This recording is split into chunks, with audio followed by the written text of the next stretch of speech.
Out from the Heart. James Allen. By James Allen. Author of From Poverty to Power. As a man thinketh, etc. Make pure thy heart, and thou wilt make thy life rich, sweet, and beautiful, unmarred by strife. Guard well thy mind, and noble, strong, and fret. Nothing shall harm, disturb, or conquer thee. For all thy foes are in thy heart and mind. There also thy salvation thou wilt find. R. F. Fenno and Company. 18 East 17th Cent, New York. Out from the Heart. The heart and the life. As the heart, so is the life. The within is ceaselessly becoming the without. Nothing remains unrevealed. That which is hidden is but for a time. It ripens and comes forth at last. Seed, tree, blossom, and fruit is the fourfold order of the universe. From the state of a man's heart proceed the conditions of his life. His thoughts blossom into deeds, and his deeds bear the fruitage of character and destiny. Life is ever unfolding from within, and revealing itself to the light, and thoughts engendered in the heart at last reveal themselves in words, actions, and things accomplished. As the fountain from the hidden spring, so issues man's life from the secret recesses of his heart. All that he is and does is generated there. All that he will be and do will take its rise there. Sorrow and gladness, suffering and enjoyment, hope and fear, hatred and love, ignorance and enlightenment are nowhere but in the heart. They are solely mental conditions. Man is the keeper of his heart, the watcher of his mind, the solitary sentinel of his citadel of life. As such, he can be diligent or negligent. He can keep his heart more and more carefully. He can more strenuously watch and purify his mind, and he can guard himself against the thinking of unrighteous thoughts. This is the way of enlightenment and bliss. On the other hand, he can live loosely and carelessly, neglecting the supreme task of rightly ordering his life. This is the way of self-delusion and suffering. Let a man realize that life in its totality proceeds from the mind, and lo, the way of blessedness is opened up to him. For he will then discover that he possesses the power to rule his mind and to fashion it in accordance with his ideal. So will he elect to strongly and steadfastly walk those pathways of thought and action which are altogether excellent.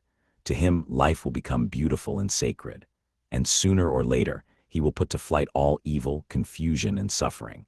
For it is impossible for a man to fall short of liberation, enlightenment, and peace, who guards with unwearying diligence the gateway of his heart. The nature and power of mind. Mind is the arbiter of life. It is the creator and shaper of conditions, and the recipient of its own results. It contains within itself both the power to create illusion and to perceive reality. Mind is the infallible weaver of destiny. Thought is the thread, good and evil deeds are the warp and woof, and the web, woven upon the loom of life, is character. Mind clothes itself in garments of its own making. Man, as a mental being, possesses all the powers of mind and is furnished with illimitable choice. He learns by experience, and he can accelerate or retard his experience. He is not arbitrarily bound at any point, but he has bound himself at many points, and having bound himself he can, when he chooses, liberate himself. He can become bestial or pure, ignoble or noble, foolish or wise, just as he chooses. He can, by recurring practice, form habits, and he can, by renewed effort, break them off. He can surround himself with illusions until truth is completely lost, and he can destroy one and another of those illusions until truth is entirely recovered. His possibilities are limitless. His freedom is complete. It is in the nature of mind to create its own conditions, and to choose the states in which it shall dwell. It also has the power to alter any condition and to abandon any state, and this it is continually doing as it gathers knowledge of state after state by repeated choice and exhaustive experience.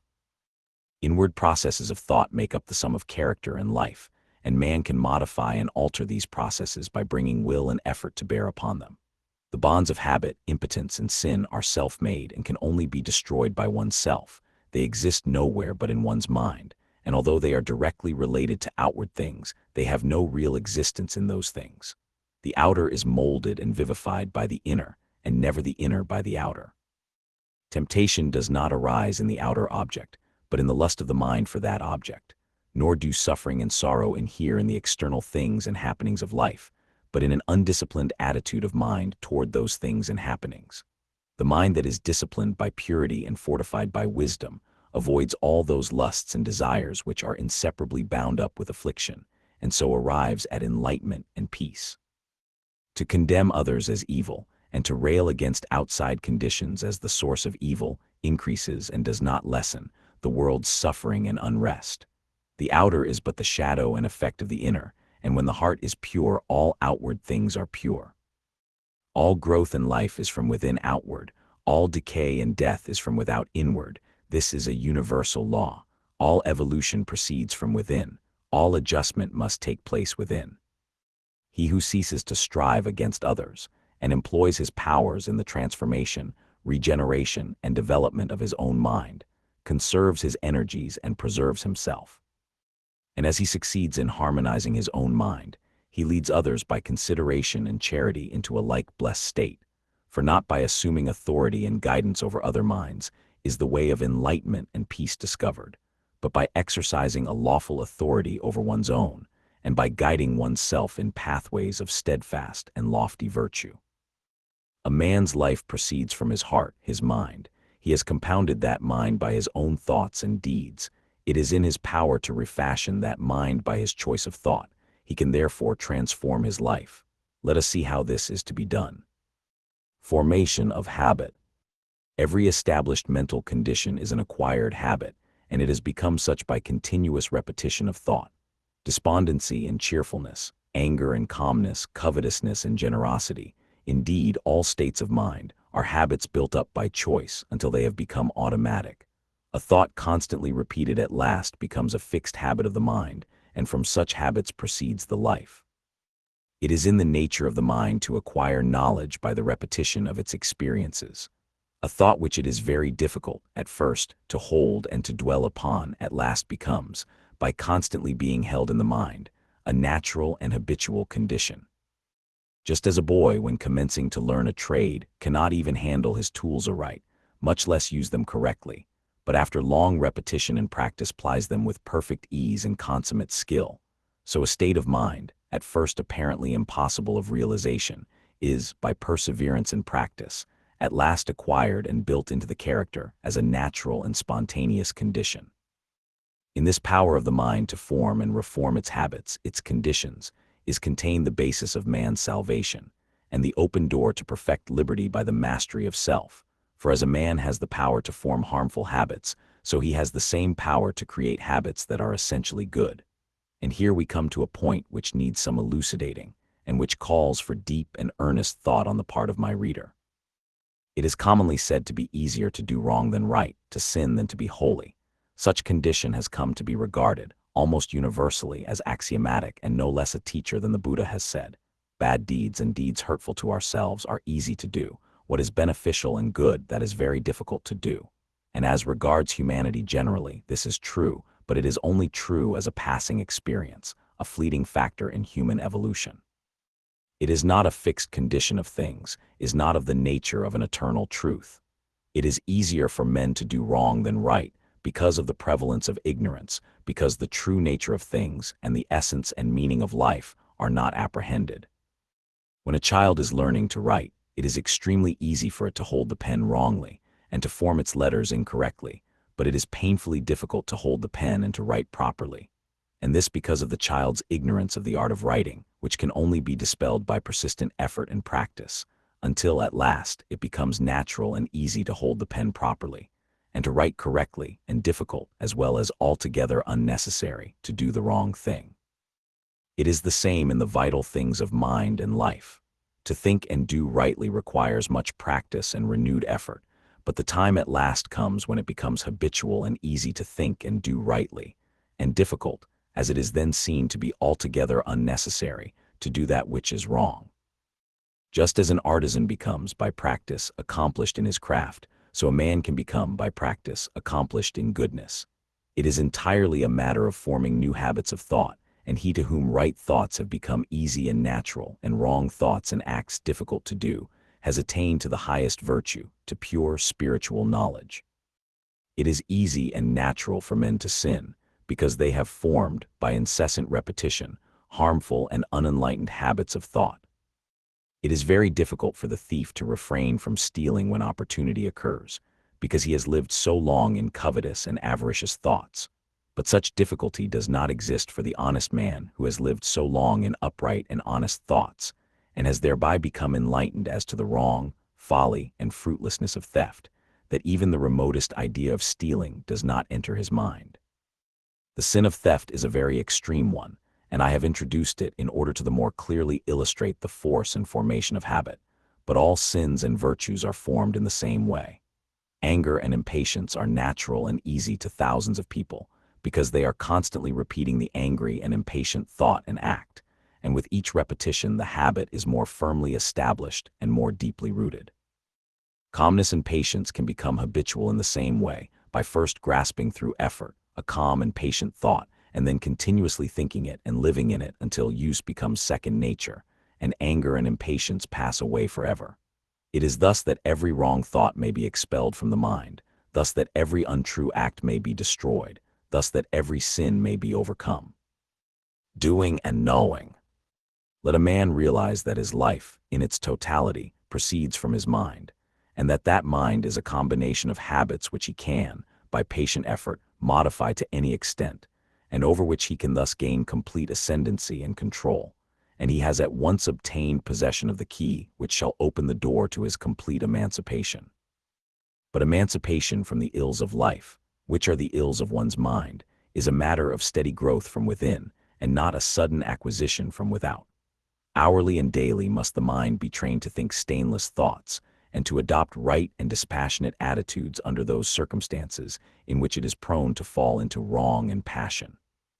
Like the patient sculptor upon his marble, the aspirant to the right life must gradually work upon the crude material of his mind, until he has wrought out of it the ideal of his holiest dreams. In working toward such supreme accomplishment, it is necessary to commence at the lowest and easiest steps, and proceed by natural and progressive stages to the higher and more difficult. This law of growth, progress, evolution, unfoldment by gradual and ever-ascending stages is absolute in every department of life and in every human accomplishment, and where it is ignored, total failure will result. In acquiring learning, in learning a trade, or in pursuing a business, this law is fully recognized and minutely obeyed by all. But in acquiring virtue, in learning truth, and in pursuing the right conduct and knowledge of life, it is unrecognized and disobeyed by nearly all. Hence virtue, truth, and the perfect life remain unpracticed, unacquired, and unknown. It is a common error to suppose that the higher life is a matter of reading, and the adoption of theological or metaphysical hypotheses, and that spiritual principles can be apprehended by this method. The higher life is a higher living in thought, word, and deed, and the knowledge of those spiritual principles, which are immanent in man and in the universe, can only be acquired after long discipline in the pursuit and practice of virtue. The lesser must be thoroughly grasped and understood before the greater can be known, and practice always precedes real knowledge. The schoolmaster never attempts to teach his pupils the abstract principles of mathematics at the commencement. He knows that by such a method teaching would be vain and learning impossible. He first places before them a simple sum, and having explained it, leaves them to do it. When, after repeated failures and ever-renewed effort, they have succeeded in doing it correctly, a more difficult task is set them, and then another and another. And not until the pupils have, through many years of diligent application, mastered all the lessons in arithmetic, does he attempt to unfold to them the underlying mathematical principles. In learning a trade, say that of a mechanic, the boy is not at first taught the principles of mechanics, but a simple tool is put into his hand and he is told how rightly to use it, and is then left to do it by effort and practice. As he succeeds in plying his tools correctly, more and more difficult tasks are set him, until, after several years of successful practice, he is prepared to study and grasp the principles of mechanics. In a properly governed household, the child is first taught to be obedient, and to conduct itself properly under all circumstances. The child is not even told why it must do this, but is commanded to do it, and only after it has so far succeeded in doing what is right and proper, is it told why it should do it. No father would attempt to teach his child the principles of ethics before exacting from it the practice of filial duty and social virtue. Thus practice ever precedes knowledge even in the ordinary things of the world, and in spiritual things, in the living of the higher life. This law is rigid in its exactions. Virtue can only be known by doing, and the knowledge of truth can only be arrived at by perfecting oneself in the practice of virtue, and to be complete in the practice and acquisition of virtue is to be complete in the knowledge of truth. Truth can only be arrived at by daily and hourly doing the lessons of virtue, beginning at the simplest and passing on to the more difficult. And as a child patiently and obediently learns its lessons at school, constantly practicing, ever exerting itself until all failures and difficulties are surmounted, even so does the child of truth apply himself to right doing in thought and action, undaunted by failure and made stronger by difficulties. And as he succeeds in acquiring virtue, his mind unfolds itself in the knowledge of truth, and it is a knowledge in which he can securely rest. First steps in the higher life. Seeing that the path of virtue is the path of knowledge, and that before the all-embracing principles of truth can be comprehended, perfection in the more lowly steps must be acquired. How then shall a disciple of truth commence? How shall one who aspires to the righting of his mind and the purification of his heart, that heart which is the fountain and repository of all the issues of life, learn the lessons of virtue, and thus build himself up in the strength of knowledge, destroying ignorance and the ills of life? What are the first lessons, the first steps? How are they learned? How are they practiced? How are they mastered and understood? The first lessons consist in overcoming those wrong mental conditions which are the most easily eradicated, and which are the common barriers to spiritual progress, as well as in practicing the simple domestic and social virtues. And the reader will be the better aided if I group and classify the first 10 steps in 3 lessons as follows. Vices to be overcome and eradicated. Vices of the body. 1. Indolence, first lesson. 2. Self-indulgence, discipline of the body. Vices of the tongue. 1. Slander. 2. Gossip and idle conversation, second lesson. 3. Abusive and unkind speech, discipline of speech. 4. Levity or irreverent speech. 5. Captiousness or fault-finding speech. Virtues to be practiced and acquired. 1. Unselfish performance of duty, third lesson. Discipline of. 2. Unswerving rectitude, inclination. 3. Unlimited forgiveness. The 2 vices of the body and 5 of the tongue are so called because they are manifested in the body and tongue, and also because, by so definitely classifying them, the mind of the reader will be the better helped. But it must be clearly understood that these vices arise primarily in the mind, and are wrong conditions of heart worked out in the body and the tongue. The existence of such chaotic conditions is an indication that the mind is altogether unenlightened as to the real meaning and purpose of life, and their eradication is the beginning of a virtuous, steadfast, and enlightened life. But how shall they be overcome and eradicated?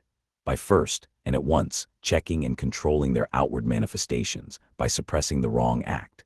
This will stimulate the mind to watchfulness and reflection until, by repeated practice, it will at last come to perceive and understand the dark and wrong conditions of mind, out of which such acts spring, and will abandon them entirely. It will be seen that the first step in the discipline of the mind is the overcoming of indolence. This is the easiest step, and until it is perfectly accomplished, the other steps cannot be taken. The clinging to indolence constitutes a complete barrier to the path of truth. Indolence consists in giving the body more ease and sleep than it requires, in procrastinating, and in shirking and neglecting those things which should receive immediate attention. This condition of laziness must be overcome by rousing up the body at any early hour, giving it just the amount of sleep it requires for complete recuperation, and by doing promptly and vigorously every task and duty, no matter how small, as it comes along. On no account should food or drink be taken in bed, and to lie in bed after one has wakened, indulging in ease and reverie, is a habit fatal to promptness and resolution of character and purity of mind. Nor should one attempt to do his thinking at such a time. Strong, pure, and true thinking is impossible under such circumstances. A man should go to bed to sleep, not to think. He should get up to think and work, not to sleep. The next step is the overcoming of self-indulgence, or gluttony. The glutton is he who eats for animal gratification only, without considering the true end and object in eating, who eats more than his body requires, and is greedy after sweet things and rich dishes. Such undisciplined desire can only be overcome by reducing the quantity of food eaten and the number of meals per day, and by resorting to a simple and uninvolved dietary. Regular hours should be set apart for meals, and eating at other times should be rigidly avoided. Suppers should be abolished, as they are altogether unnecessary and conduce to heavy sleep and cloudiness of mind. The pursuit of such a method of discipline will rapidly bring the hitherto ungoverned appetite under control, and as the sensual sin of self-indulgence is taken out of the mind, the right selection of food will be instinctively and infallibly adapted to the purified mental condition. It should be well borne in mind that change of heart is the needful thing, and that any change of diet which does not subserve this end is futile. Whilst one eats for enjoyment, he is gluttonous. The heart must be purified of sensual craving and gustatory lust. When the body is well controlled and firmly guided, when that which is to be done is done vigorously, when no task or duty is delayed, when early rising has become a delight, when frugality, temperance, and abstinence are firmly established, when one is contented with the food which is put before him, no matter how scant and plain, and the craving for gustatory pleasure is at an end, then are the first two steps in the higher life accomplished. Then is the first great lesson in truth learned. Thus is established in the heart the foundation of a poised, self-governed, virtuous life. The next lesson is the lesson of virtuous speech, in which are 5 orderly steps. The first step is the overcoming of slander. Slander consists in inventing or repeating evil reports about others, in exposing and magnifying the faults of others, or of absent friends, and in introducing unworthy insinuations. The elements of thoughtlessness, cruelty, insincerity, and untruthfulness enter into every slanderous act. He who aims at the living of the right life will commence to check the cruel word of slander before it has gone forth from his lips, and will then check and eliminate the insincere thought which gave rise to it. He will watch himself that he does not vilify any, and will refrain from disparaging and condemning the absent friend, whose face he has so recently kissed, or shaken his hand, or smiled into his face. He will not say of another that which he dare not say to him. Thus, coming at last to think sacredly of the character and reputation of others, he will destroy those wrong conditions of mind which give rise to slander. The next step is the overcoming of gossip and idle conversation. Idle speech consists in talking about the private affairs of others, in talking merely to pass away the time, and in engaging in aimless and irrelevant conversation. Such an ungoverned condition of speech is the outcome of an ill-regulated mind.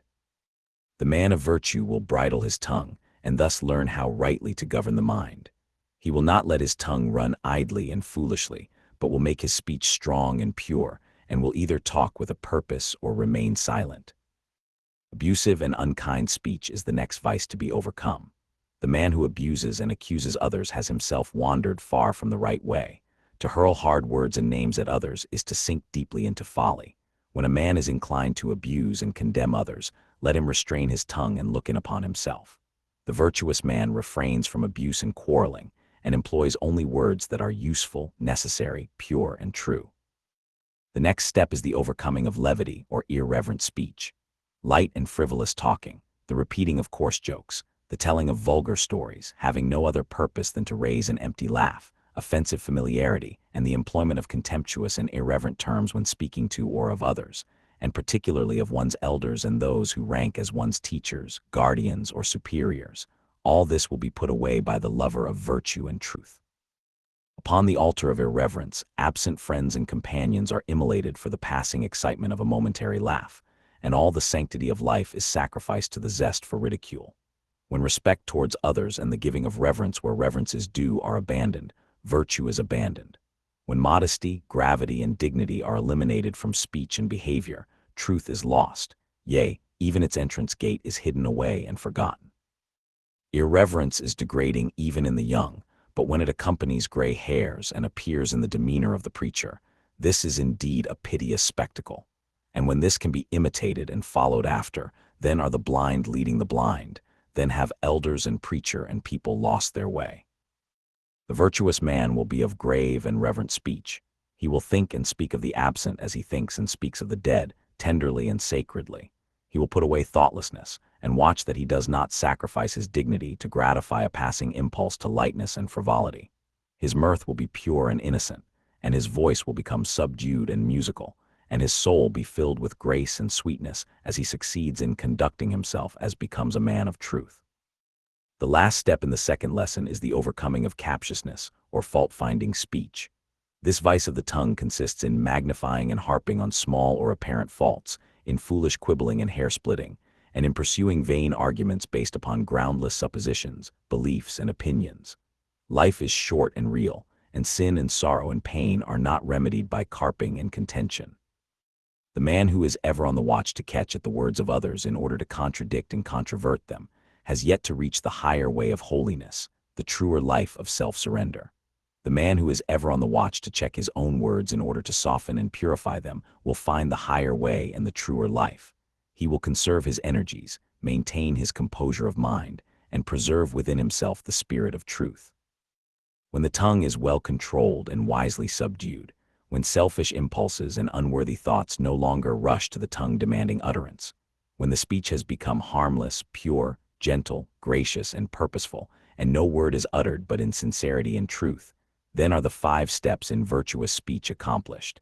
Then is the second great lesson in truth learned and mastered.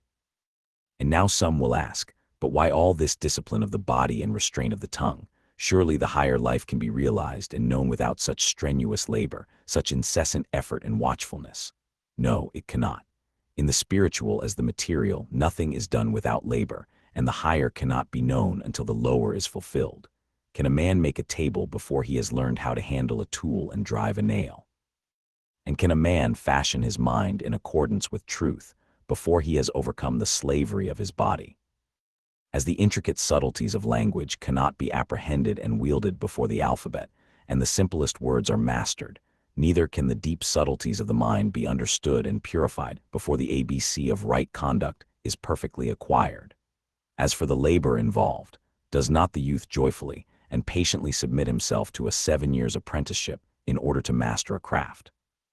And does he not day by day carefully and faithfully carry out every detail of his master's instructions, looking forward to the time when, perfected through obedience and practice, he shall be himself a master? Where is the man who sincerely aims at excellence in music, painting, literature, in any trade, business, or profession, who is not willing to give his whole life to the acquirement of his particular perfection? Shall labor then be considered where the very highest excellence is concerned, the excellence of truth? He who says, "The path which you point out is too difficult. I must have truth without labor, salvation without effort," that man will not find his way out of the confusions and sufferings of selfhood. He will not find the calm and well-fortified mind and the wisely ordered life. His love is for ease and enjoyment, and not for truth. He who, deep in his heart, adores truth and aspires to know it, will consider no labor too great to be undertaken, but will adopt it joyfully and pursue it patiently, and by perseverance in practice he will come to the knowledge of truth. The necessity for this preliminary discipline of the body and tongue will be the more clearly perceived when it is fully understood that all these wrong outward conditions are merely the expressions of wrong conditions of heart. An indolent body means an indolent mind. An ill-regulated tongue reveals an ill-regulated mind, and the process of remedying the manifested condition is really a method of rectifying the inward state. Moreover, the overcoming of these conditions is only a small part of what is really involved in the process. The ceasing from evil leads to, and is inseparably connected with, the practice of good. While a man is overcoming indolence and self-indulgence, he is really cultivating and developing the virtues of abstinence, temperance, punctuality, and self-denial, and is acquiring that strength, energy, and resolution which are indispensable to the successful accomplishment of the higher tasks. While he is overcoming the vices of speech, he is developing the virtues of truthfulness, sincerity, reverence, kindliness, and self-control, and is gaining that mental steadiness and fixedness of purpose, without which the remoter subtleties of the mind cannot be regulated, and the higher stages of conduct and enlightenment cannot be reached. Also, as he has to do right, his knowledge deepens, and his insight is intensified, and as the child's heart is glad when his school task is mastered, so with each victory achieved, the man of virtue experiences a bliss which the seeker after pleasure and excitement can never know. And now we come to the third lesson in the higher life, which consists in practicing and mastering in one's daily life three great fundamental virtues. 1. Unselfish performance of duty. 2. Unswerving rectitude. And 3. Unlimited forgiveness. Having prepared the mind by overcoming the more surface and chaotic conditions mentioned in the two first lessons, the striver after virtue and truth is now ready to enter upon greater and more difficult tasks, and to control and purify the deeper motives of the heart. Without the right performance of duty, the higher virtues cannot be known, and truth cannot be apprehended. Duty is generally regarded as an irksome labor, a compulsory something which must be toiled through or be in some way circumvented. This way of regarding duty proceeds from a selfish condition of mind and a wrong understanding of life. All duty should be regarded as sacred, and its faithful and unselfish performance one of the leading rules of conduct. All personal and selfish considerations should be extracted and cast away from the doing of one's duty, and when this is done, duty ceases to be irksome and becomes joyful. Duty is only irksome to him who craves some selfish enjoyment or benefit for himself. Let the man who is chafing under the irksomeness of his duty look to himself, and he will find that his wearisomeness proceeds, not from the duty itself, but from his selfish desire to escape it. He who neglects duty, be it great or small, or of a public or private nature, neglects virtue. He who in his heart rebels against duty, rebels against virtue. When duty has become a thing of love, and when every particular duty is done accurately, faithfully, and dispassionately, there is much subtle selfishness removed from the heart, and a great step is taken towards the heights of truth. The virtuous man concentrates his mind on the perfect doing of his own duty, and does not interfere with the duty of another. The second step in the third lesson is the practice of unswerving rectitude. This virtue must be firmly established in the mind, and so enter into every detail of man's life. All dishonesty, deception, trickery, and misrepresentation must be forever put away, and the heart be purged of every vestige of insincerity and subterfuge. The least swerving from the path of rectitude is a deviation from virtue. There must be no extravagance and exaggeration of speech, but the simple truth should be stated. Engaging in deception, no matter how apparently insignificant, for vain glory or with the hope of personal advantage, is a state of delusion which one should make efforts to dispel. It is demanded of the man of virtue that he shall not only practice the most rigid honesty in thought, word, and deed, but that he shall be exact in his statements, omitting and adding nothing to the actual truth. In thus shaping his mind to the principle of rectitude, he will gradually come to deal with people and things in a just and impartial spirit, considering equity before himself, and viewing all things with freedom from personal bias, passion, and prejudice.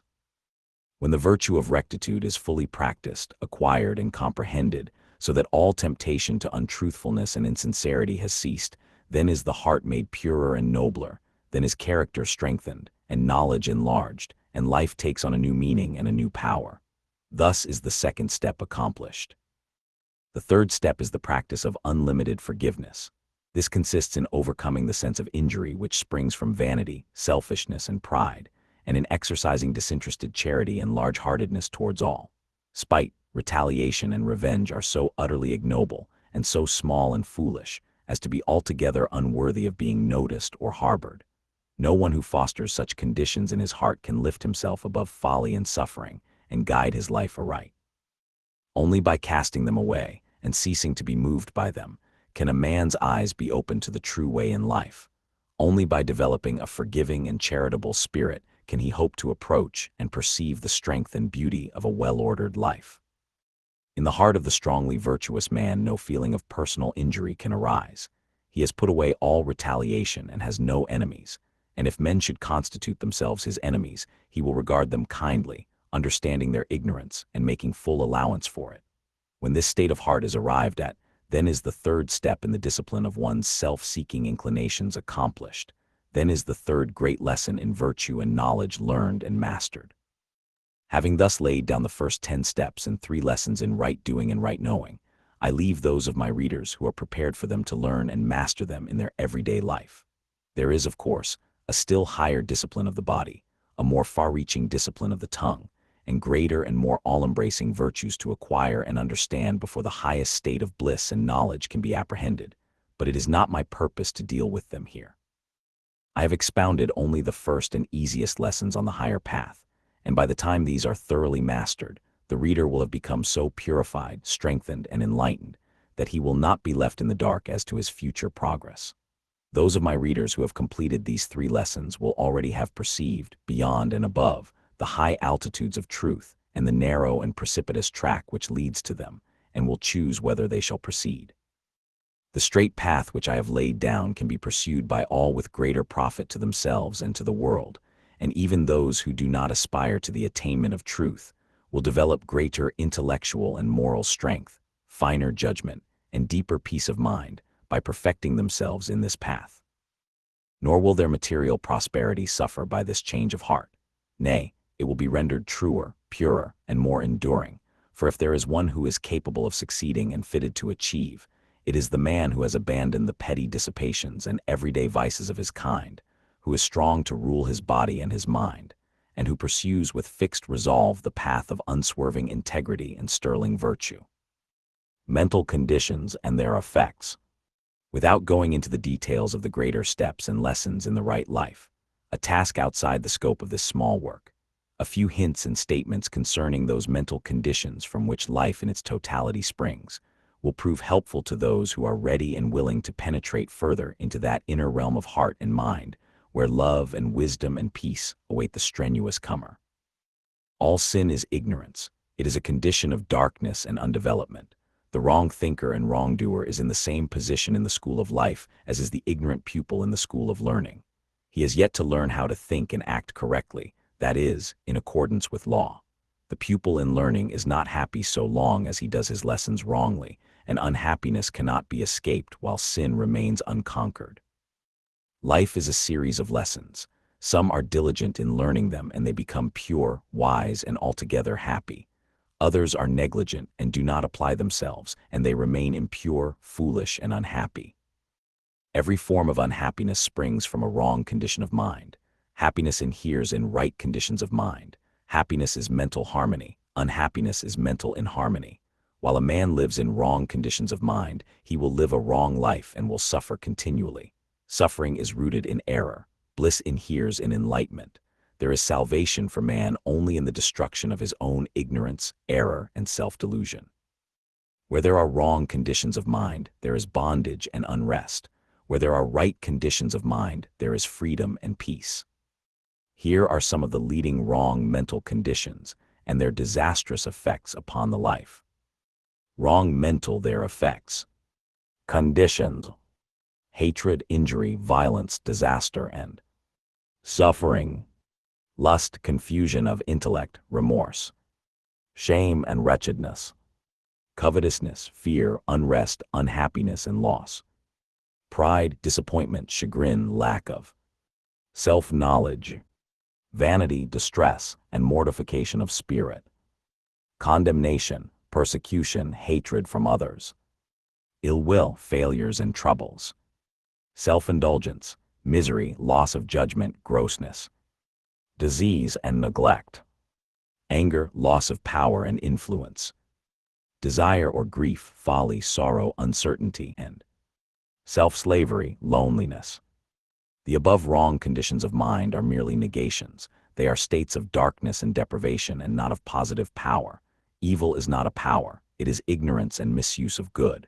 The hater is he who has failed to do the lesson of love correctly, and he suffers in consequence.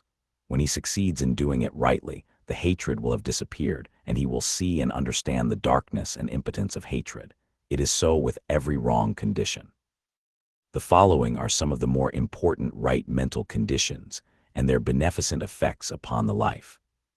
Right mental their effects. Conditions: love, gentle conditions, bliss and blessedness, purity, intellectual clearness, joy invincible, confidence, selflessness, courage, satisfaction, happiness, and plenty, humility, calmness, restfulness, knowledge of truth, meekness, equipoise, contentment under all circumstances, compassion, protection, love and reverence from others, goodwill, gladness and success, self-control, peace of mind, true judgment, refinement, health and honor, patience, mental power, far-reaching influence, self-conquest, enlightenment, wisdom, insight, and profound peace. The above right conditions of mind are states of positive power, of light, of joyful possession, and of knowledge. The good man knows. He has learned to do his lessons correctly and thereby understands the exact proportions which make up the sum of life. He is enlightened and knows good and evil. He is supremely happy, doing only that which is divinely right. The man who is involved in the wrong conditions of mind does not know. He is ignorant of good and evil, of himself, of the inward causes which make his life. He is unhappy and believes other people are entirely the cause of his unhappiness. He works blindly and lives in darkness, seeing no central purpose in existence and no orderly and lawful sequence in the course of things. He who aspires to the attainment of the higher life in its completion, who would perceive with unveiled vision the true order of things and the meaning of life, let him abandon all the wrong conditions of heart and persevere unceasingly in the practice of the good. If he suffers or doubts or is unhappy, let him search within until he finds the cause, and having found it, let him cast it away. Let him so guard and purify his heart that every day less of evil and more of good shall issue therefrom. So will he daily become stronger, nobler, wiser. So will his blessedness increase, and the light of truth, growing ever brighter and brighter within him, will dispel all gloom and illuminate his pathway. Exhortation. Disciples of truth, lovers of virtue, seekers of wisdom, ye also who are sorrow-stricken, knowing the emptiness of the self-life and who aspire to the life that is supremely beautiful and serenely glad, take now yourselves in hand, enter the door of discipline and know the better life. Put away self-delusion, behold yourself as you are and see the path of virtue as it is. There is no lazy way to truth. He who would stand upon the mountain's summit must strenuously climb and must rest only to gather strength. But if the climbing is less glorious than the cloudless summit, it is still glorious. Discipline in itself is beautiful, and the end of discipline is sweet. Rise early and meditate. Begin each day with a conquered body and a mind fortified against error and weakness. Temptation will never be overcome by unprepared fighting. The mind must be armed and arrayed in the silent hour. It must be trained to perceive, to know, to understand. Sin and temptation disappear when right understanding is developed.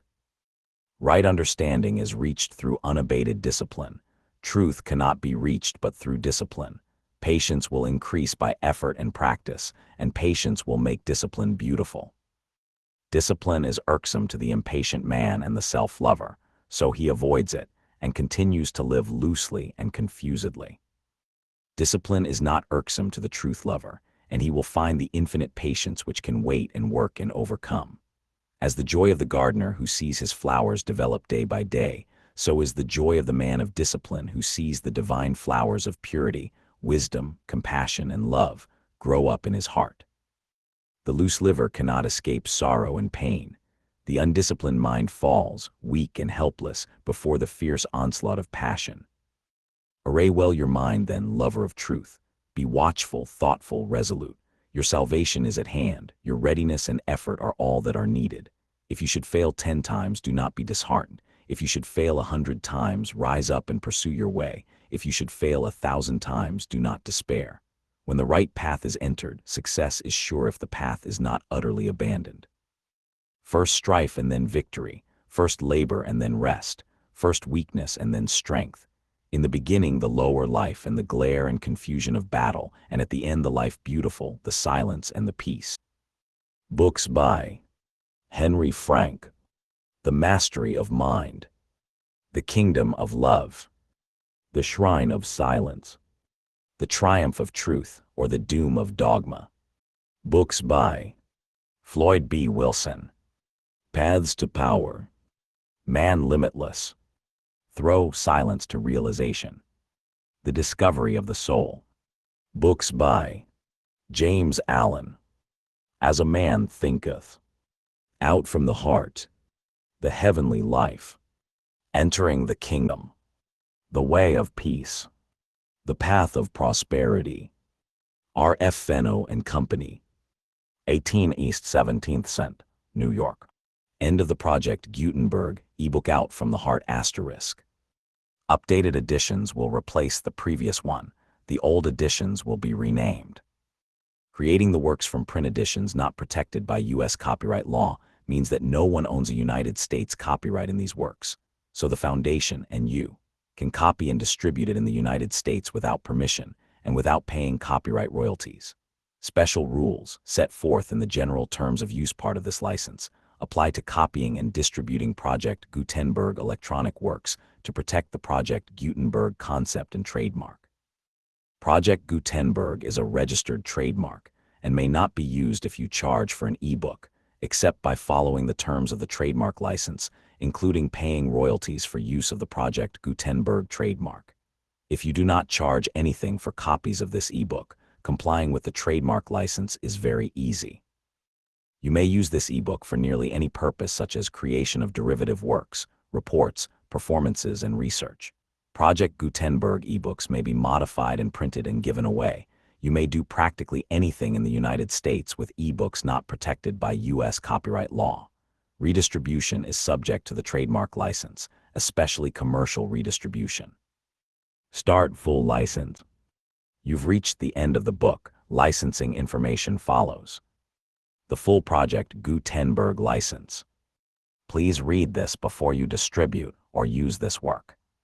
To protect the Project Gutenberg mission of promoting the free distribution of electronic works by using or distributing this work or any other work associated in any way with the phrase Project Gutenberg, you agree to comply with all the terms of the full Project Gutenberg license available with this file or online at gutenberg.org URL.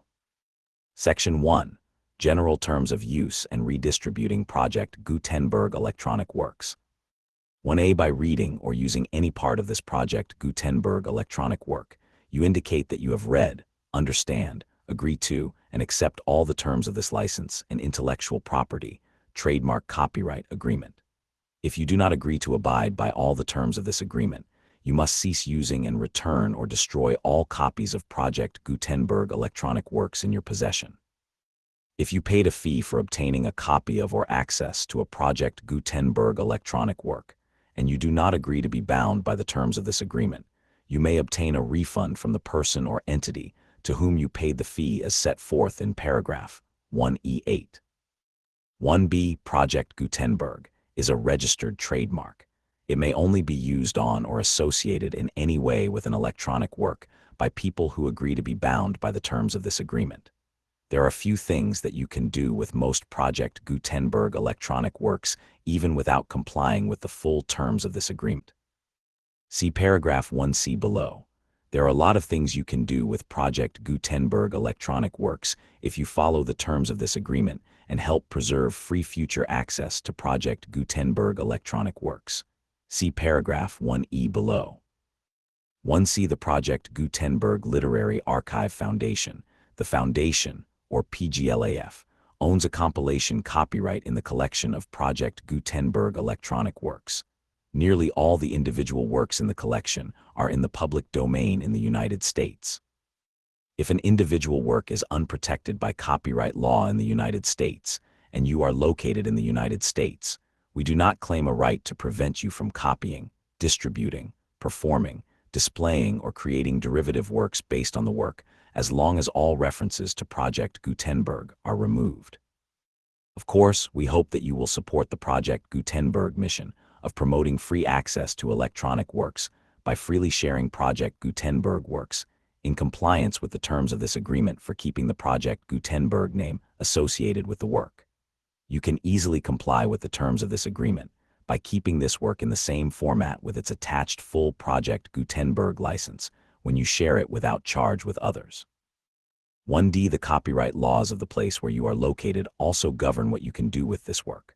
Copyright laws in most countries are in a constant state of change. If you are outside the United States, check the laws of your country in addition to the terms of this agreement before downloading, copying, displaying, performing, distributing, or creating derivative works based on this work or any other Project Gutenberg work.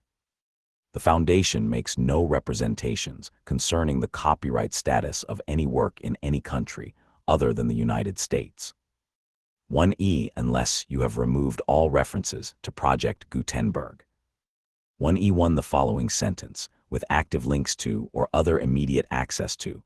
The full Project Gutenberg license must appear prominently whenever any copy of a Project Gutenberg work, any work on which the phrase Project Gutenberg appears, or with which the phrase Project Gutenberg is associated, is accessed, displayed, performed, viewed, copied, or distributed. This ebook is for the use of anyone anywhere in the United States and most other parts of the world at no cost, and with almost no restrictions whatsoever. You may copy it, give it away, or reuse it under the terms of the Project Gutenberg license included with this ebook or online at gutenberg.org. If you are not located in the United States, you will have to check the laws of the country where you are located before using this ebook. 1E2 If an individual Project Gutenberg electronic work is derived from texts not protected by U.S. copyright law, does not contain a notice indicating that it is posted with permission of the copyright holder, the work can be copied and distributed to anyone in the United States without paying any fees or charges. If you are redistributing or providing access to a work with the phrase Project Gutenberg associated with or appearing on the work, you must comply either with the requirements of paragraphs 1E1 through 1E7 or obtain permission for the use of the work, and the Project Gutenberg trademark as set forth in paragraphs 1E8 or 1E9. 1E3 If an individual Project Gutenberg electronic work is posted with the permission of the copyright holder, your use and distribution must comply with both paragraphs 1E1 through 1E7 and any additional terms imposed by the copyright holder. Additional terms will be linked to the Project Gutenberg license for all works posted with the permission of the copyright holder found at the beginning of this work.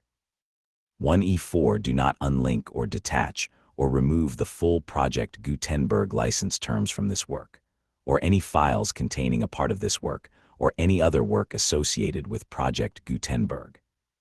1E5 Do not copy, display, perform, distribute, or redistribute this electronic work, or any part of this electronic work, without prominently displaying the sentence set forth in paragraph 1E1 with active links or immediate access to the full terms of the Project Gutenberg license.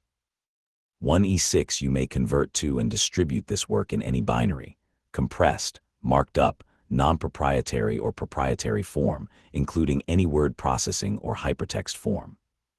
However, if you provide access to or distribute copies of a Project Gutenberg work in a format other than plain vanilla ASCII, or other format used in the official version posted on the official Project Gutenberg website, gutenberg.org, you must at no additional cost, fee, or expense to the user provide a copy, a means of exporting a copy, or a means of obtaining a copy upon request of the work in its original plain vanilla ASCII or other form.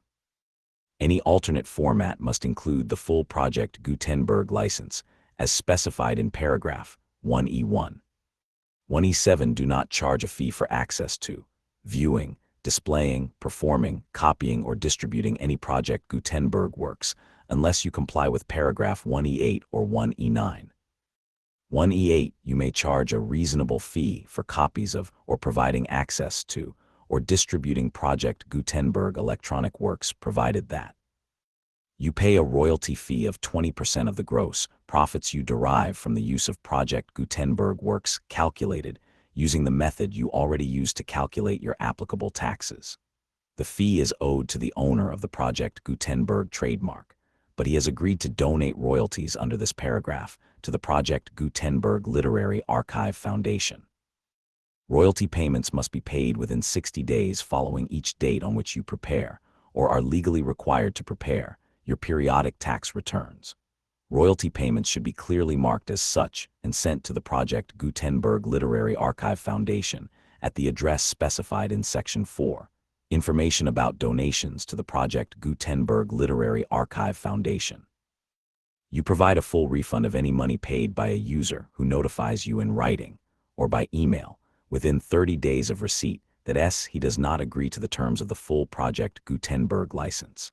You must require such a user to return or destroy all copies of the works possessed in a physical medium and discontinue all use of and all access to other copies of Project Gutenberg works. You provide, in accordance with paragraph 1F3, a full refund of any money paid for a work or a replacement copy, if a defect in the electronic work is discovered and reported to you within 90 days of receipt of the work. You comply with all other terms of this agreement for free distribution of Project Gutenberg works. 1E9 if you wish to charge a fee or distribute a Project Gutenberg electronic work or group of works on different terms than are set forth in this agreement, you must obtain permission in writing from the Project Gutenberg Literary Archive Foundation, the manager of the Project Gutenberg trademark. Contact the foundation as set forth in Section 3 below. 1F. 1F1 Project Gutenberg volunteers and employees expend considerable effort to identify, do copyright research on, transcribe and proofread works not protected by U.S. copyright law in creating the Project Gutenberg collection. Despite these efforts, Project Gutenberg electronic works and the medium on which they may be stored may contain defects, such as but not limited to incomplete, inaccurate, or corrupt data, transcription errors, a copyright or other intellectual property infringement, a defective or damaged disk or other medium, a computer virus or computer codes that damage or cannot be read by your equipment. 1F2 Limited Warranty Disclaimer of damages, except for the right of replacement or refund described in paragraph 1F3, the Project Gutenberg Literary Archive Foundation, the owner of the Project Gutenberg trademark, and any other party distributing a Project Gutenberg electronic work under this agreement, disclaim all liability to you for damages, costs, and expenses, including legal fees. You agree that you have no remedies for negligence, strict liability, breach of warranty, or breach of contract, except those provided in paragraph 1F3. You agree that the foundation, the trademark owner, and any distributor under this agreement will not be liable to you for actual, direct, indirect, consequential, punitive, or incidental damages, even if you give notice of the possibility of such damage. 1F3 Limited Right of Replacement or Refund. If you discover a defect in this electronic work within 90 days of receiving it, you can receive a refund of the money, if any, you paid for it by sending a written explanation to the person you received the work from. If you receive the work on a physical medium, you must return the medium with your written explanation. The person or entity that provided you with the defective work may elect to provide a replacement copy in lieu of a refund. If you receive the work electronically, the person or entity providing it to you may choose to give you a second opportunity to receive the work electronically in lieu of a refund. If the second copy is also defective, you may demand a refund in writing without further opportunities to fix the problem. 1F4 Except for the limited right of replacement or refund set forth in paragraph 1F3, this work is provided to you as is, with no other warranties of any kind, express or implied, including but not limited to warranties of merchantability or fitness for any purpose. 1F5 Some states do not allow disclaimers of certain implied warranties or the exclusion or limitation of certain types of damages. If any disclaimer or limitation set forth in this agreement violates the law of the state applicable to this agreement, the agreement shall be interpreted to make the maximum disclaimer or limitation permitted by the applicable state law. The invalidity or unenforceability of any provision of this agreement shall not void the remaining provisions.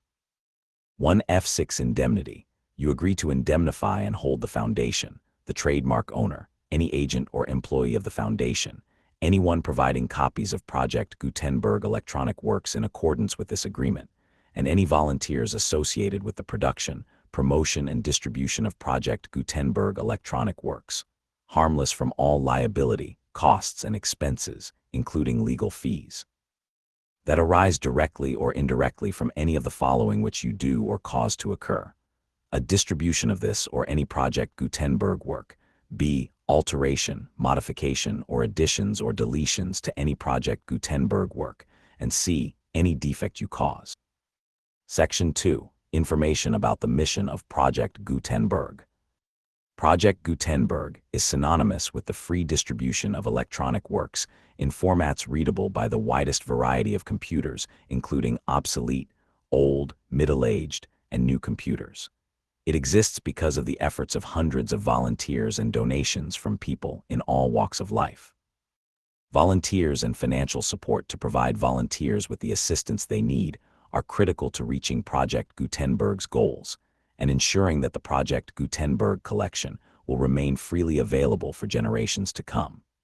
In 2001, the Project Gutenberg Literary Archive Foundation was created to provide a secure and permanent future for Project Gutenberg and future generations. To learn more about the Project Gutenberg Literary Archive Foundation and how your efforts and donations can help, see Sections 3 and 4 and the Foundation information page at gutenberg.org. Section 3. Information about the Project Gutenberg Literary Archive Foundation. The Project Gutenberg Literary Archive Foundation is a nonprofit 501(c)(3) educational corporation organized under the laws of the state of Mississippi and granted tax-exempt status by the Internal Revenue Service. The Foundation's EIN, or Federal Tax Identification Number, is 64 to 6,221,541. Contributions to the Project Gutenberg Literary Archive Foundation are tax-deductible to the full extent permitted by U.S. federal laws and your state's laws.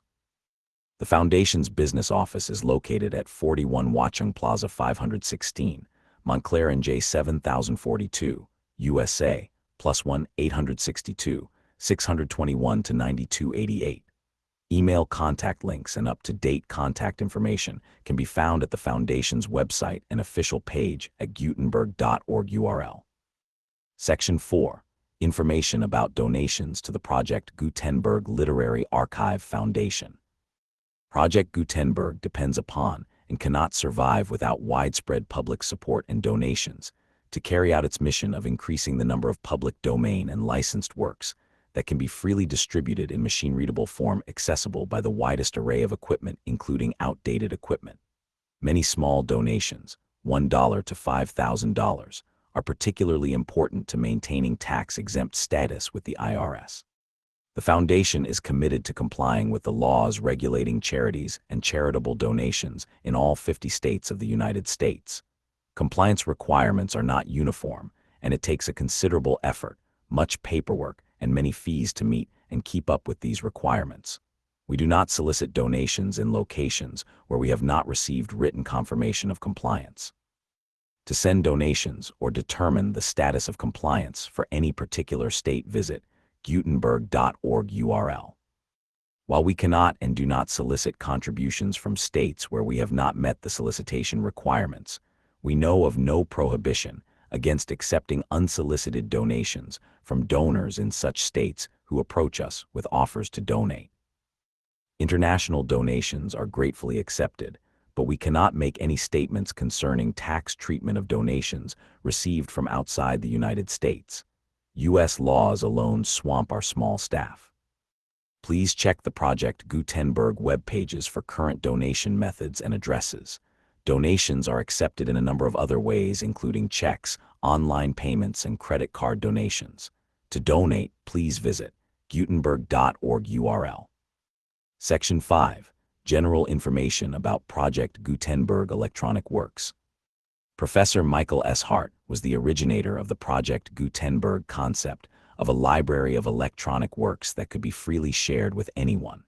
For 40 years, he produced and distributed Project Gutenberg ebooks with only a loose network of volunteer support. Project Gutenberg ebooks are often created from several printed editions, all of which are confirmed as not protected by copyright in the U.S. unless a copyright notice is included. Thus, we do not necessarily keep ebooks in compliance with any particular paper edition. Most people start at our website, which has the main PG search facility, gutenberg.org. This website includes information about Project Gutenberg, including how to make donations to the Project Gutenberg Literary Archive Foundation, how to help produce our new ebooks, and how to subscribe to our email newsletter to hear about new ebooks.